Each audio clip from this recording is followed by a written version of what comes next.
Sifat-sifat ketaksamaan. Kita boleh katakan jika A kurang daripada B, maka B lebih besar daripada A. Jadi sifat akas bagi ketaksamaan tadi, jika A kurang daripada B, maka B lebih besar daripada A. Itu dia. Situasi yang kedua, jika A kurang daripada B, maka B kurang daripada C. Maka A kurang daripada C. Jadi, sifat transitif bagi ketaksamaan yang ikut suasana tadi ialah jika A kurang daripada B, kurang daripada C, maka A kurang daripada C. Jadi, kalau kita nak tuliskan akas bagi ketaksamaan itu, ya, kata satu ketaksamaan kita boleh lihat seperti ini. 10 kurang daripada 24. Maka 24 akasnya 24 lebih daripada 10. Situasi lain, negatif 4 lebih daripada negatif 13.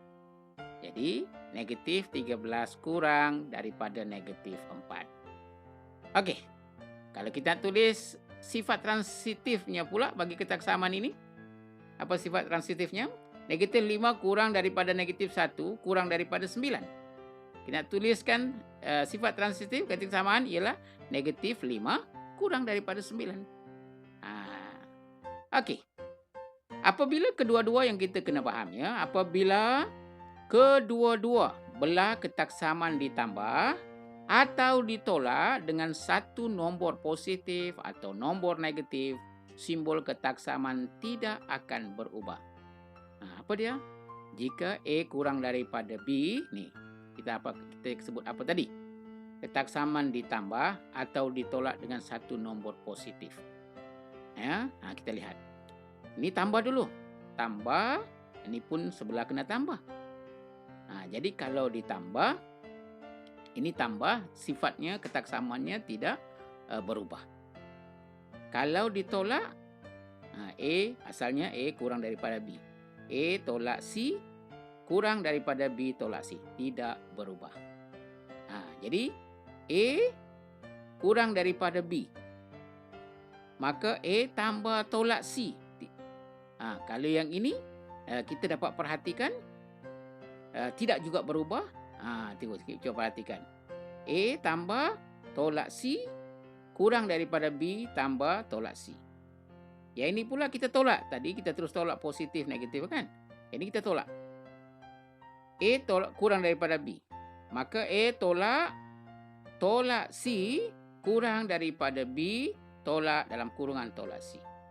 Ini dalam huruf abjad. Tapi kalau kita nak selesaikan seperti ini, bahasa yang kita boleh gunakan ialah apabila kedua-dua belah ketaksamaan ditambah atau ditolak dengan satu nombor positif dan nombor negatif. Tambah atau tolak. Simbol ketaksamaan tidak akan berubah. Cuba kita tambah dulu ya, kita tambah. Yang asalnya ketaksamaan tu 2 kurang daripada 6. Kita tambah nombor positif. Tambah ini nombor ketaksamaan, simbol ketaksamaannya tidak berubah. Okey, kalau kita tolak, sama juga 2 kurang daripada 6. Kita tolak pula 2 tolak 3, sebelah juga tolak 3. Dapat negatif 1. Simbol ketaksamaan dia tidak berubah. Okey, selesai. Suasana seperti ini kita lihat 2 ya, tambah nombor negatif. Kita dapat negatif 1. 6 tambah nombor negatif 3. Simbol ketaksamaan tidak berubah. Begitu juga kalau kita tolak nombor negatif. Kita akan dapat 5, simbolnya tidak berubah. Tengok. Ini tolak tambah jadi 6 tambah 3, 9. Tidak berubah.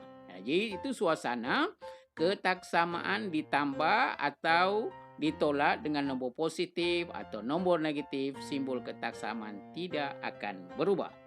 Okey, kita lihat situasi lain. Apa ceritanya? Apabila kedua-dua belah ketaksamaan didarab atau dibahagi. Ini tadi tambah tolak. Sekarang didarab atau dibahagi dengan suatu nombor positif. Nombor satu saja, nombor positif. Simbol ketaksamaan tidak akan berubah. Pertama, kita darab atau kita bahagi dengan nombor positif. A kurang daripada B. Kita nak darab dengan C, sebelah pun darab C. Dia akan jadi macam ini. 2 kurang daripada 6. 2 darab 3, 6. 6 darab 3, 18. Tak berubah. Nah, itu. Yang kedua, tadi kita darab, sekarang kita bahagi. A kurang daripada B, A bahagi C, kurang daripada B bahagi C. Kita perhatikan, 2 kurang daripada 6. 2 bahagi 2 dapat 1.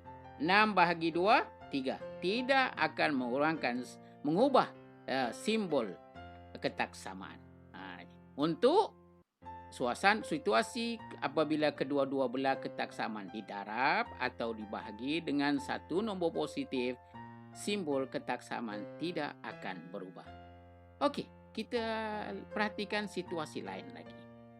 Situasi seterusnya yang mungkin boleh kita perhatikan. Apabila kedua-dua belah ketaksamaan didarab atau dibahagi dengan satu nombor negatif, tadi nombor positif, sekarang nombor negatif, didarab atau dibahagi. Simbol ketaksamaan disongsangkan. Saya nak ulang sekali lagi, kalau didarab tidak berubah. Tetapi kalau dibahagi, simbol ketaksamaan akan disongsangkan. Ketaksamaannya apa? A kurang daripada B, ya. Kita darab. Kita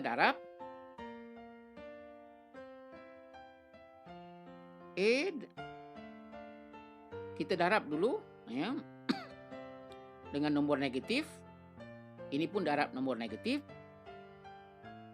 Simbolnya tadi kurang akan bertukar kepada kurang daripada, lebih besar daripada. Itu kalau kita bahagi. Darab atau bahagi, ya. Kita darab dulu. Macam ini kita darab. 2 darab nombor negatif. 6 darab nombor negatif. Yang tadi kurang daripada. Dia akan bertukar simbol lebih besar daripada.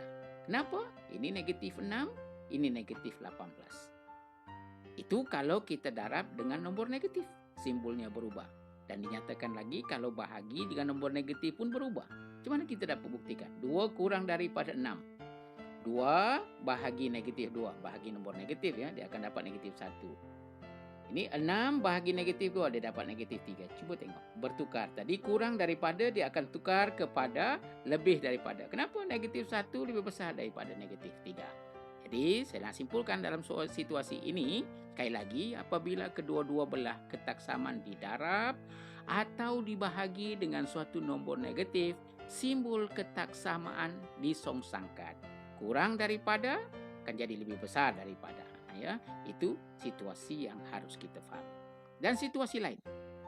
Situasi lain. Cuba kita perhatikan terus, ya. Satu lagi.